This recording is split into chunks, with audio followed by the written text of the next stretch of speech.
नमस्कार दोस्तों, स्वागत है आप सबका जुडिशरी जंक्शन के इस चैनल में। आज के इस वीडियो में हम पढ़ने वाले हैं लॉ ऑफ टॉर्ट यानी कि अपकृत्य विधि, और आज ही उसका लेक्चर नंबर 1 है। ठीक है, इसके पहले भी मैंने बहुत सब्जेक्ट पे वीडियो बनाया है, तो आप चाहें तो प्लेलिस्ट में जाकर के वो वीडियो देख सकते हैं।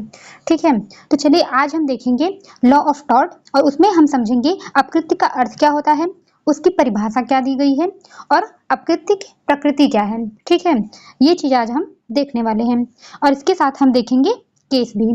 तो चलिए बिना देर किए हुए वीडियो शुरू करते हैं। अपकृत्य को समझने से पहले हम ये देख लेते हैं कि इस वीडियो में हम क्या क्या कवर करने वाले हैं। तो इस वीडियो में हम कवर करेंगे अपकृत्य विधि का अर्थ, परिभाषा, अपकृत्य के आवश्यक तत्व, अपकृत्य की प्रकृति, और कुछ ऐसे महत्वपूर्ण प्रश्न देखेंगे अपकृत्य के संबंध में। अपकृत्य विधि, लॉ ऑफ टॉर्ट। पहले आप ये समझिए कि टॉर्ट का मतलब क्या होता है। टॉर्ट जो है वो एक अनकोडिफाइड लॉ है, मतलब वो कोई एक्ट के रूप में नहीं है, कोई कोड के रूप में नहीं है। जैसे कि हमारी भारतीय न्याय संहिता हो गई, भारतीय नागरिक सुरक्षा संहिता हो गई, इस तरह का कोई भी कानून टॉर्ट नहीं है। ठीक है, टॉर्ट जो है वो जो इंग्लैंड में कॉमन लॉ था उस पर आधारित है, और जो इंग्लैंड का कॉमन लॉ था वो वहाँ का जो जुडिशियल डिसीजन था उससे निकल करके आया था, तो उसी से निकल कर आता है टॉर्ट। यही नियम वही जो है भारत में भी लागू होता है। ठीक है, अब इसमें क्या होता है, जैसे कि हमारी दंड विधि है, जैसे कि बीएनएस हो गया, उसमें जैसे ऑफेंस बताया जाता है, उसमें पनिशमेंट बताया जाता है। तो टॉर्ट में कहीं भी किसी पनिशमेंट की बात नहीं की जाती। यहाँ पर अगर कुछ मिलता है तो वो है कंपनसेशन। ठीक है, यहाँ सिर्फ कोई भी मतलब कोई भी टॉर्ट हो वहाँ कंपनसेशन मिलता है। ठीक है, अभी हम आगे सब समझेंगे, अभी मैंने आपको वैसे एक जनरल बता देती हूँ। चलिए अब आप ये देखिए, जो ये टॉर्ट वर्ड है ये कहाँ से आया। तो जो टॉर्ट वर्ड है ये एक लैटिन वर्ड है। ठीक है, ये एक लैटिन वर्ड है और जिसका अर्थ होता है टॉर्टम। और टॉर्टम का अगर हम मीनिंग देखें इंग्लिश में, ठीक है, टॉर्टम हो गया लैटिन वर्ड, और ट्विस्टेड ये हो गया इंग्लिश का वर्ड। तो टॉर्टम का अर्थ होता है ट्विस्टेड। अब ट्विस्टेड का क्या अर्थ हो गया कि जो टेढ़ा मेढ़ा हो, मतलब जो सीधा ना हो, जो उचित ना हो, मतलब आप कोई ऐसा काम कर रहे हैं जो उचित नहीं है। ठीक है, अब हम ये देखते हैं कि अपकृत्य का आधार क्या है। मैंने आपको भी बताया भी और मैं फिर से बता रही हूँ, अपकृत्य विधि जो है वो संहिताबद्ध नहीं है, मतलब वो कोडिफाइड नहीं है, उसमें कोई भी सेक्शन नहीं दिया हुआ है, उसमें किसी पनिशमेंट की बात की, मतलब कोई एक एक्ट नहीं है, कोई एक कोड नहीं है। ठीक है, और ये क्या है, जो इंग्लिश कॉमन लॉ पर ये आधारित है। अब इंग्लिश जो कॉमन लॉ है वो क्या है, इंग्लिश कॉमन लॉ जो है इसका विकास जो है इंग्लैंड में हुआ था। ठीक है, और ये क्या था कि जो वहाँ के न्यायालय के निर्णय थे उस पर ही ये आधारित था। जो वहाँ फैसले में निर्णय आता था उसको एक बना दिया गया कॉमन लॉ। ठीक है, तो वहीं से निकल करके आता है। मैंने लिखा भी हुआ है कि इंग्लिश कॉमन लॉ न्यायिक निर्णयों का परिणाम है। अब हम देखेंगे अपकृत्य की परिभाषा। मैंने बता दिया कि अपकृत्य कहीं भी उसका कोई एक्ट नहीं है, उसका कोई कोड नहीं है। तो अब अगर एक्ट या कोड नहीं है तो हम परिभाषा कैसे दे सकते हैं, तो परिभाषा की हम उम्मीद भी नहीं कर सकते। लेकिन अगर आप देखें परिसीमा अधिनियम यानी कि लिमिटेशन एक्ट 1963, उसमें अगर हम धारा 2 की क्लॉज एम में देखेंगे तो आप पाएंगे कि वहां पे अपकृत्य की परिभाषा दी गई है। ठीक है, अब हम समझने की कोशिश करते हैं कि अपकृत्य क्या है। अपकृत्य एक ऐसा सिविल अपकार है। ठीक है, अपकृत्य जो है वो सिविल रॉन्ग है। ठीक है, वो क्रिमिनल नहीं है, क्योंकि यहाँ पे कोई दंड नहीं दिया जा रहा है। सिविल में क्या होता है कि सिविल में आपको किसी भी चीज का मुआवजा दिया जाता है, कंपनसेशन दिया जाता है, वहां पे कोई पनिशमेंट नहीं दी जाती। तो अपकृत्य भी जो है वो एक सिविल अपकार है। ठीक है, जो केवल संविदा भंग या न्यास भंग नहीं है। आपको ये भी ध्यान रखना है। अब देखिए, संविदा भंग जो होता है यानी कि ब्रीच ऑफ कॉन्ट्रैक्ट, ये भी एक सिविल रॉन्ग है। ठीक है, और अगर हम बात करें न्यास भंग की तो ये भी एक सिविल रॉन्ग है।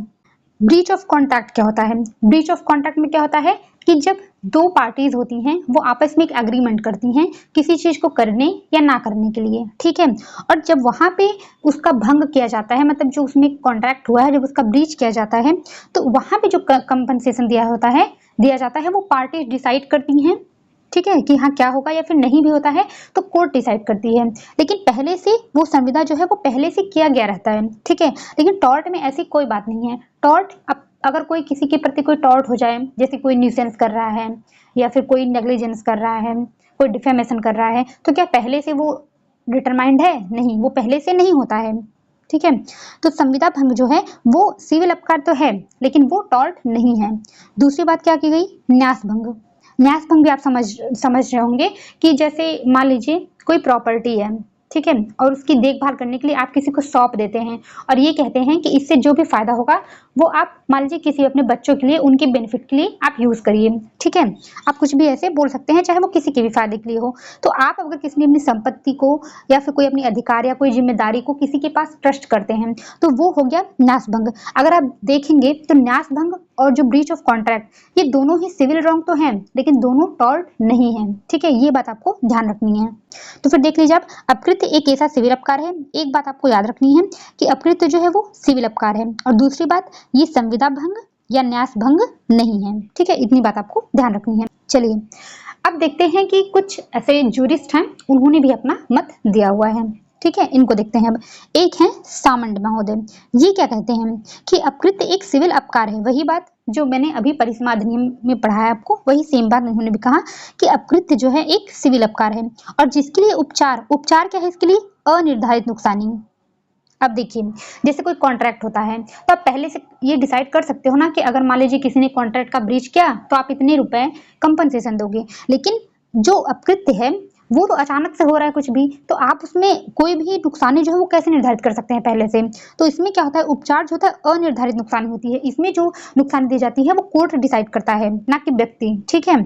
तो इसमें क्या हो गया कि जिसके लिए उपचार जो होता है अनिर्धारित नुकसानी की कार्यवाही है, और सेम वही बात यहाँ भी कर दिया गया कि जो केवल संविदा भंग, न्यास भंग या इसी प्रकार का कोई सामयिक दायित्व नहीं है, मतलब संविदा भंग या न्यास भंग के जैसा ही अगर कुछ है तो वो यहाँ पे नहीं माना जाएगा, ठीक है, वो अपकृत्य में नहीं आएगा।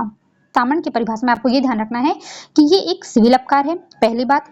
दूसरी बात आपको ध्यान रखनी है कि यहाँ पे जो उपचार दिया जाता है वो अनिर्धारित होता है, ठीक है। और तीसरी बात आपको ध्यान रखनी है कि संविदा भंग, न्यास भंग या इसी प्रकार का कोई सामयिक दायित्व नहीं है। अब आ जाते हैं विनफील्ड क्या कहते हैं, ये क्या कहते हैं, अपकृत्यात्मक दायित्व मूलतः विधि द्वारा नियत कर्तव्य भंग से उत्पन्न होता है। मतलब विधि ने अगर किसी को कोई कर्तव्य दिया है और वो उसका भंग कर रहा है तो आप उसको मानेंगे टॉर्ट। जैसे अगर आपका अधिकार है समाज में एक अच्छे तरीके से रहना और दूसरे की क्या ड्यूटी है कि उसको बनाए रखना, ठीक है, वो आपकी जो आपका सम्मान है उसको वो बनाए रखे। अगर वो उसको डिफेम कर रहा है, वो उसकी मानहानि कर रहा है, मतलब वो अपने कर्तव्य का उल्लंघन कर रहा है, ठीक है। तो अपकृत्यात्मक दायित्व क्या होगा, विधि द्वारा नियत कर्तव्य भंग से उत्पन्न होता है। मतलब जिसको अगर कोई ड्यूटी दी गई है वो उसका पालन नहीं करके उसका ब्रीच कर रहा है, तो ये हो गया। फिर ये क्या होगा, यह कर्तव्य समानतः जन वर्ग के प्रति होता है, ठीक है। और जो कोई भी मतलब हमारा जो राइट है टॉर्ट के अंदर वो पूरे दुनिया के प्रति होता है, ठीक है, वो सामान्यतः जानवर के प्रति होता है, मतलब सबके प्रति होता है, वो हमारा पर्सनल राइट नहीं होता। अगर हमारा सम्मान है, ठीक है, अगर उसको कोई डिफेम कर रहा है तो मतलब ये लायबिलिटी क्या है, हमारा सम्मान वो पूरी दुनिया के प्रति है कि वो हमारा सम्मान करें, ठीक है। तो ये क्या होगा, सामान्यतः जनवर्ग के प्रति होता है। आप एक वर्ड सुनेंगे, राइट इन रेम,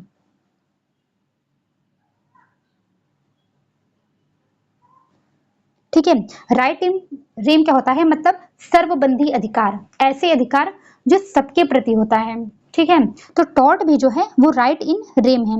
एक होता है राइट इन पर्सोनम, ठीक है, जो आपका पर्सनल राइट होता है, जैसे कि ब्रीच ऑफ कॉन्ट्रैक्ट। अगर दो लोगों के बीच में कॉन्ट्रैक्ट हुआ तो जिससे आपका कॉन्ट्रैक्ट हुआ है अगर वो उसको ब्रीच करता है वही आपको कंपनसेशन देगा, ठीक है, ये बात हो गई। अब लेकिन अगर टॉर्ट में है तो टॉर्ट का जो अधिकार है वो सबके प्रति है। अगर आपका कोई टॉर्ट उल्लंघन हो रहा है, चाहे वो कोई भी करे, दुनिया में कोई भी, आप उसके प्रति जो है कार्रवाई करवा सकते हैं, ठीक है। तो यहीं से आप ये समझ सकते हैं कि जो टॉर्ट है वो राइट इन रेम है, ना कि राइट पर्सोनम, ठीक है। अब ये समझिए आप, ये हो गया कि सामान्यतः जन वर्ग के प्रति होता है और इसके भंग पर जो अनिर्धारित नुकसानी होती है, इन्होंने ये बात बोली कि जो नुकसानी होती है वो अनिर्धारित होती है। तो इसमें क्या बात है आपको ध्यान रखनी है कि अपकृत्यात्मक दायित्व मूलतः इसमें क्या है कि कर्तव्य भंग से उत्पन्न होता है, पहली बात। दूसरी बात कि कर्तव्य क्या होता है, वो सामान्यतः जन वर्ग के प्रति होता है, मतलब सबके प्रति होता है। तीसरी बात क्या हो गई, इसके भंग पर जो नुकसानी मिलती है वो अनिर्धारित होती है। ये तीन बातें आपको विनफील्ड की परिभाषा में याद रखना है। अब एक हम केस देखते हैं जिसमें सुप्रीम कोर्ट ने अपकृत्य की परिभाषा देने की कोशिश की है, ठीक है। केस है Jayalakshmi salt work private limited versus state of Gujarat 1994 supreme court. इसमें सुप्रीम कोर्ट ने क्या कहा कि टॉर्ट का अर्थ जो होता है वो दायित्व का भंग होता है। वही अगर किसी की लायबिलिटी है आपके प्रति और वो उसका ब्रीच कर रहा है तो वो होगा टार्ट, और इसके परिणाम स्वरूप क्या होता है, आपको क्षति होती है। ठीक है, आपने परिभाषा देख लिया लिमिटेशन एक्ट में, आपने सामंत की परिभाषा देखी, आपने विनफील्ड की परिभाषा देखी। अब हम देखते हैं अगर उन सारे परिभाषाओं को हम मिला दें तो इससे आवश्यक तत्व क्या निकल कर आते हैं अपकृत्य के। तो इसमें से 5 आवश्यक तत्व निकल कर आते हैं, तो एक एक करके हम देख लेते हैं। पहला है अपकृत्य एक सिविल अपकार है। ठीक है, ये बात तो आपने देखी थी, आपने लिमिटेशन एक्ट में भी देखा था, सामंत की परिभाषा में भी देखा था। दूसरी बात निकल कर आया, यह केवल संविदा भंग न्यास भंग नहीं है बल्कि उससे भिन्न है। मतलब संविदा भंग और न्यास भंग ये दोनों सिविल अपकार तो हैं, लेकिन ये टॉर्ट की परिभाषा में नहीं आते। ठीक है, इन दोनों के अलावा जो है अगर कुछ तो टॉर्ट आएगा। और इसी तरह से कुछ और भी अगर है अन्य, जैसे आपने पढ़ा था कि अन्य सामयिक दायित्व, वो भी टॉर्ट में नहीं आएगा, मतलब इससे कुछ भिन्न है वो। तीसरा है, इसके लिए उपचार जो है वो अनिर्धारित होती है, मतलब प्री डिटरमाइंड नहीं है, क्योंकि टॉर्ट हो रहा है आप कैसे पहले से डिसाइड कर सकते हो। ठीक है, तो इसके लिए क्या होगा, अनिर्धारित नुकसानी होगी।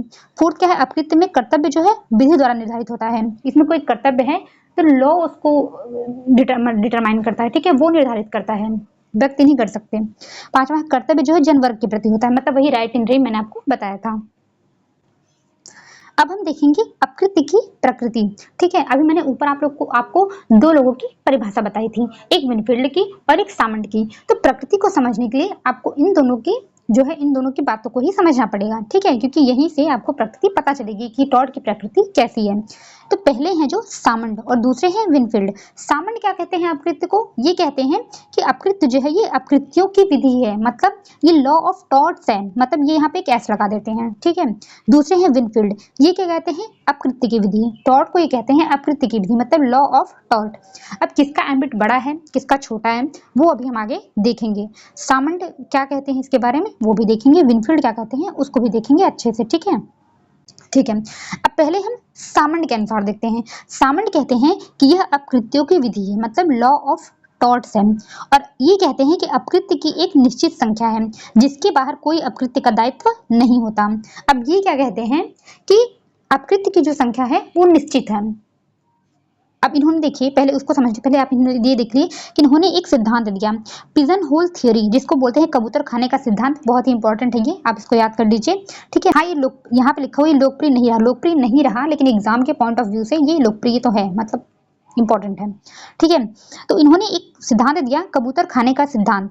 ये क्या कहते हैं, सामंत ने कहा है कि जितने भी अपकृत्य हैं उन सभी का एक विशेष नाम है तथा वे कबूतर खाने की तरह किसी न किसी कबूतर खाने में आती हैं। इन्होंने क्या बोला, इन्होंने इसको बहुत सीमित कर दिया। इन्होंने क्या बोला, मान लीजिए ये कबूतर खाना है, ठीक है, और मान लीजिए इसमें नेग्लिजेंस हो गया, इसमें डिफेमेशन हो गया, इसमें कुछ और टॉर्ट हो गया।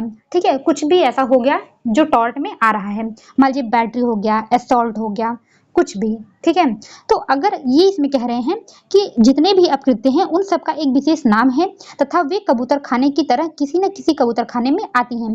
जैसे यहाँ पर लिखा हुआ है नेग्लिजेंस, डिफेमेशन, असॉल्ट, न्यूसेंस। ठीक है, तो अगर मान लीजिए नेग्लिजेंस हो रहा है, वो मान लीजिए इस खाने में आ रहा है, तो अगर वो इसमें आ रहा है तब वो अपकृत्य माना जाएगा, नहीं तो नहीं माना जाएगा। ठीक है, मतलब जितने भी अपकृत्य मान लीजिए एक निश्चित संख्या दे दी गई, अगर उससे बाहर कुछ भी आपके साथ टॉर्ट कमिट होता है तो आप उसके लिए कोर्ट नहीं जा सकते। बस में यही बोला गया है कि उसके बाहर कोई दायित्व बनता ही नहीं है, मतलब उन्होंने उसको सीमित कर दिया, एक परिधि में कर दिया कि बस जो इतने में नाम होगा, अगर उसमें से कोई टॉर्ट बनता है तो बनेगा, नहीं तो नहीं बनेगा, इन्होंने ये बोल दिया। ठीक है, फिर ये आगे क्या कहते हैं कि कोई विधि जिसमें एक से अधिक अपकृत्य की चर्चा की जा रही हो तो वह अपकृत्यों की विधि होगी। मतलब ये कहते हैं कि आप इसको टॉर्ट नहीं कह सकते क्योंकि इसमें एक से अधिक टॉर्ट है, और जब कई अपकृत्य की चर्चा की जा रही है तो वह अपकृत्यों की विधि हो गई। ठीक है, इन्होंने इसको बोल दिया। अब क्या हुआ कि जो पिजन होल थियरी थी ये अधिक लोकप्रिय नहीं हुई, क्योंकि 1702 में एक केस आया जिसमें न्यायालय ने एक सिद्धांत बताया, एक नया सिद्धांत न्यायालय ने बताया। केस क्या था, केस था एसबी वर्सेस व्हाइट, ये 1702 का केस है। इसमें कोर्ट ने क्या बोला, उबी जस इबी रिमेडियम। ठीक है, ये एक मैगजीन है, इसको आपको याद रखना पड़ेगा, इंपॉर्टेंट है। इसका क्या अर्थ निकल कर आया, जहां अधिकार है वहां उपचार है। ठीक है, जस मतलब हो गया, मतलब राइट हो गया। ठीक है, रेमेडी मतलब रेमेडी मतलब उपचार, तो जहां अधिकार है वहां उपचार है। ठीक है, इसका मतलब ये निकल कर आया कि कोई भी जो टॉर्ट है वो चाहे कबूतर खाने में आए या ना आए, ठीक है। लेकिन अगर आपका अधिकार का उल्लंघन हो रहा है तो आपको रेमेडी किसी न किसी हालत में मिलेगी, ठीक है, चाहे वो कहीं पे लिखा हो या ना लिखा हो। तो यहाँ से इनकी जो थ्योरी थी वो फ्लॉप हो गई, क्योंकि इन्होंने उसको सीमित कर दिया था कि अगर उसमें लिखा होगा तो मिलेगा, नहीं लिखा होगा तो आपको कोई उपचार नहीं मिलेगा। लेकिन यहाँ से जब ये सिद्धांत आया उबिटस मीडियम का कि जहाँ अधिकार है वहाँ उपचार है, तो वो चीजें यहाँ पे खत्म हो गई, ठीक है। अब इसके आधार पर यह कहा गया कि यदि किसी व्यक्ति के अधिकारों का उल्लंघन हो रहा है तो उपचार भी है, अर्थात अपकृत्यों की संख्या निश्चित नहीं है, अपकृत्यों को हम सीमित नहीं कर सकते। अब 1702 से पहले क्या था, एक अलग सिद्धांत था जॉर्ज पंचम के समय में, ठीक है। इन्होंने क्या बोला कि where there is remedy there is right, मतलब जहां उपचार है वहां अधिकार है। अब इनकी एक अलग ही कॉन्सेप्ट था कि अगर किसी चीज का उपचार उपलब्ध है, अगर उसके प्रति आपका कोई राइट उल्लंघन होता है तब जो है आपको मिलेगा उपचार, नहीं तो नहीं मिलेगा। लेकिन जब बाद में 1702 में केस आया तो वहां पे इस चीज को पलट दिया गया और ये बोला गया जहां आपका अधिकार है वहां आपको उपचार मिलेगा ही, ठीक है। अब हम दूसरी बात देखते हैं विनफील्ड के अनुसार। ये क्या बताते हैं, ये बोलते हैं कि लॉ ऑफ टॉर्ट, ये क्या कहते हैं, ये अपकृत्य की विधि है, ठीक है, लॉ ऑफ टॉर्ट है। इनके अनुसार क्या है, कोई ऐसा कार्य जिसके किए जाने का कोई विधिपूर्ण औचित्य नहीं है। विधिपूर्ण औचित्य मतलब आप कोई चीज लॉफुली नहीं कर रहे हो, आप कुछ भी ऐसा कर रहे हो जो कि लॉ के अगेंस्ट है, ठीक है, लॉफुल जस्टिफिकेशन नहीं है, ठीक है उसका, और उससे किसी व्यक्ति के अधिकारों का उल्लंघन होता है तो यह अपकृत्य की विधि है। मतलब कोई भी ऐसी चीज जिससे किसी के अधिकार का उल्लंघन हो रहा है, ठीक है, उसके कानूनी अधिकार का उल्लंघन हो रहा है, तो भले ही वो उस कपोत खाने में ना आता हो लेकिन फिर भी उसमें उपचार मिलेगा। तो विनफील्ड की परिभाषा अगर आप देखोगे तो इनका जो है ये क्षेत्र इनका बड़ा है, ठीक है। अब इसके बाद पोलक के अनुसार देखते हैं। अब इन्होंने जो है ना सामंट वाली बात कही ना इन्होंने विनफील्ड वाली बात कही, इन्होंने दोनों को मिक्स कर दिया। इन्होंने बस बताया कि हम क्या समझ सकते हैं। पोलक ने कहा कि अगर हम वृहद दृष्टिकोण से सोचते हैं तो विनफील्ड की विचारधारा सही है, ठीक है। ये बोलते हैं कि अगर हम ज्यादा उसका क्षेत्र बड़ा करते हैं तो विनफील्ड की विचारधारा सही है, और अगर हम संकुचित दृष्टिकोण से सोचें तो सामंट की विचारधारा सही है। मतलब इन्होंने कोई अपना पक्ष नहीं दिया, बस दोनों को मिला के बना दिया कॉन्सेप्ट। अब हम देखते हैं कुछ क्वेश्चन, जैसे मैंने आपको बताया था कि हम अर्थ देखेंगे, परिभाषा देखेंगे, प्रकृति देखेंगे, उसके बाद हम कुछ क्वेश्चन देखेंगे। क्वेश्चन क्या है, जैसे आपसे पूछ लिया जाए कि क्या एक ही कार्य जो है वो टॉर्ट और ऑफेंस दोनों हो सकते हैं। मतलब टॉर्ट जो हो गया ये तो सिविल में आ गया और ऑफेंस जो हो गया ये क्रिमिनल में आ गया, ठीक है। तो ये पूछा जा रहा है कि क्या एक ही कार्य जो है वो टॉर्ट और ऑफेंस दोनों में हो सकते हैं। तो इसका उत्तर है हाँ, ठीक है, दोनों में ये हो सकता है। जैसे डिफेमेशन आप जब देखेंगे, मैं आगे भी पढ़ाऊंगी, बताऊंगी कैसे क्या डिफरेंस है दोनों में, ठीक है। आप डिफेमेशन जब देखेंगे तो ये आपको भारतीय न्याय संहिता में भी मिलेगा, आपको ये टॉर्ट में भी मिलेगा। ट्रेसपास अतिचार भी आपको बीएनएस में भी मिलेगा, यहाँ भी मिलेगा। न्यूसेंस भी आपको वहाँ मिलेगा, टॉर्ट में भी मिलेगा। असॉल्ट जो है वो भी आपको बीएनएस में मिलेगा और टॉर्ट में भी मिलेगा। बैटरी और क्रिमिनल फोर्स ये भी दोनों जगह मिलेगा। तो ये क्या है कि आपको दोनों जगह पे मिलेगा, ठीक है। अब इसमें ये सवाल एक और निकल कर आता है कि तो क्या उसके बाद अगर ये दोनों में आ रहा है, ये सिविल में भी आ रहा है, ये क्रिमिनल में भी आ रहा है, तो क्या दोनों में उपचार मिल सकता है। तो इसका भी उत्तर है हाँ, आपको दोनों में उपचार मिल सकता है। अगर आप सिविल केस फाइल करते हो और क्रिमिनल केस दोनों फाइल करते हो, सिविल में आपको कंपनसेशन मिल जाएगा और क्रिमिनल में आपको पनिशमेंट मिल जाएगी या फिर फाइन लगेगा, ठीक है, जो भी होगा। उसके बाद एक और क्वेश्चन निकल कर आता है, क्या एक ही कार्य संविदा भंग और अपकृत्य दोनों हो सकते हैं। अब संविदा भंग जो है ये सिविल रॉन्ग है, अपकृत्य जो है ये भी सिविल रॉन्ग है, ठीक है। तो क्या कोई भी ऐसा है काम जो कि दोनों हो सकता है। तो इसका उत्तर भी है हाँ। आप इसको एक एग्जांपल समझिए, मान लीजिए ए है और वी है, इन दोनों के बीच में बंटवारा हुआ, ठीक है, और इन दोनों ने एक कॉन्ट्रैक्ट किया। क्या कॉन्ट्रैक्ट किया कि वे दोनों एक दूसरे के घर कभी नहीं जाएंगे। तो इन दोनों के बीच में क्या हो गया, एक कॉन्ट्रैक्ट हो गया। अब क्या हुआ, एक दिन बी जो है वो ए के घर में प्रवेश कर जाता है। तो अब क्या किया, बी जो है जब एक घर में चला गया, एक तो बी ने ब्रीच ऑफ कॉन्ट्रैक्ट किया क्योंकि दोनों ने संविदा किया था उसका उसने भंग कर दिया, और दूसरी बात जब उसके घर में वो गया तो उसने ट्रेसपास किया जो कि टॉर्ट में आता है, ठीक है। तो एक ही कार्य जो है वो संविदा भंग और टॉर्ट दोनों हो सकते हैं। अब हम एक और क्वेश्चन देखते हैं कि क्या कोई व्यक्ति संविदा भंग तथा अपकृत्य दोनों का उपचार ले सकता है। अब संविदा भंग वो भी सिविल रॉन्ग है, टॉर्ट वो भी सिविल रॉन्ग है, तो क्या दोनों में उपचार ले सकता है। तो इसका उत्तर है नहीं। ध्यान रखने वाली बात है आपको कि अगर कोई चीज सिविल और क्रिमिनल दोनों में आ रहा है तब तो आप दोनों में उपचार ले सकते हैं, लेकिन अगर कोई चीज सिविल में ही दोनों आ रहा है तब आप दोनों में उपचार नहीं ले सकते। यहाँ आप उस व्यक्ति को दोनों विकल्प में से एक चुनना होगा, या तो वह संविदा भंग के लिए उपचार लेगा या वह अपकृत्य के लिए, वह दोनों के लिए उपचार नहीं ले सकता, ठीक है। तो आज की वीडियो में बस इतना ही था। मुझे लगता है कि आपको समझ में आया होगा। कोई भी डाउट रहे, कुछ भी क्वेरी रहे, आप मुझे कमेंट कर सकते हैं, आप मुझे अपना फीडबैक दे सकते हैं। ठीक है, चलिए मिलते हैं नेक्स्ट वीडियो में। और मैं बता देती हूँ कि नेक्स्ट वीडियो में हम क्या पढ़ेंगे। नेक्स्ट वीडियो में हम पढ़ने वाले हैं, हम पढ़ेंगे टॉर्ट और क्राइम में क्या डिफरेंस है। हम एक तो ये पढ़ने वाले हैं, दूसरी बात हम ये देखेंगे टॉर्ट और कॉन्ट्रैक्ट में क्या डिफरेंस है। ठीक है, क्योंकि दोनों को समझना जरूरी है, क्योंकि दोनों एक जैसी लगती हैं, तो इसलिए उन दोनों को डिफरेंस भी समझना जरूरी है। ठीक है, फिर मिलते हैं नेक्स्ट वीडियो में। Thank you.